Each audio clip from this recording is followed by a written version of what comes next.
মঙ্গলবার রাতে ঢাকা বিশ্ববিদ্যালয় সহ সারা দেশের বিভিন্ন ক্যাম্পাস প্রকম্পিত হয় শিক্ষার্থীদের এমন সব স্লোগানে।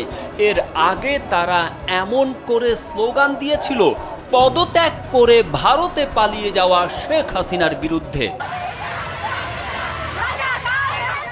ইতোমধ্যে ভারতীয় গণমাধ্যম লাকিকে নিয়ে নিউজ করেছে। তাদের নিউজের শিরোনাম, শেখ হাসিনার পর এবার আরেক মহিলার বিরুদ্ধে গর্জে উঠল বাংলাদেশ।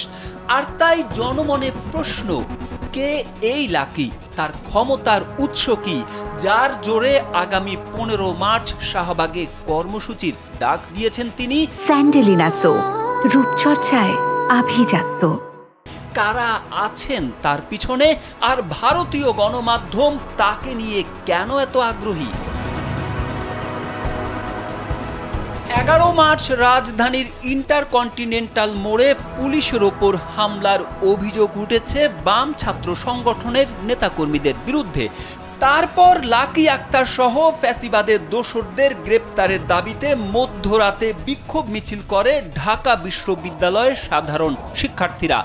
লাকি আক্তারের বিরুদ্ধে শিক্ষার্থীরা কেন ফুঁসে উঠেছে, এর উত্তর খুঁজতে গিয়ে দেখা যায় এই সেই লাকি যে কিনা ইমরান এইচ সরকারের নেতৃত্বে গড়ে ওঠা গণজাগরণ মঞ্চের অন্যতম কুশীলব। সে সময় বজ্রকণ্ঠে এমন স্লোগান তুলে নজরে আসেন লাকি। 2013 সালের 5 ফেব্রুয়ারি রাজধানীর শাহবাগে সংগঠিত গণজাগরণ মঞ্চের মধ্যমণি হয়ে ওঠেন তিনি। টাইটেল পান অগ্নিকন্যা বা স্লোগান কন্যা।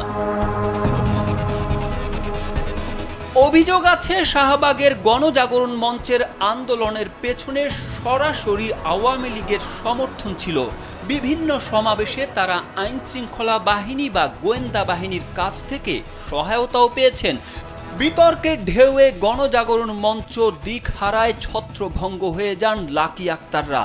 তাদের অনেকেই পাড়ি জমান বিদেশে, তবে দেশেই থিতু হন ছাত্র ইউনিয়নের সাবেক এই নেতা। এর মধ্যে হয়েছেন মা ও সংসারী। তবে তিনি থমকে যাননি, বিরতি শেষে ফিরলেন আবারও, তবে ভিন্ন মোড়কে। ছাত্র ইউনিয়নের রাজনীতির সঙ্গে যুক্ত লাকি আক্তার জগন্নাথ বিশ্ববিদ্যালয়ের ইংরেজি বিভাগের ছাত্রী ছিলেন।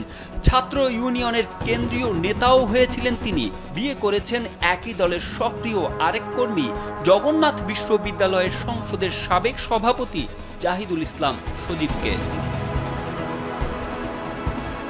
তারেক আহমেদ, কালবেলা।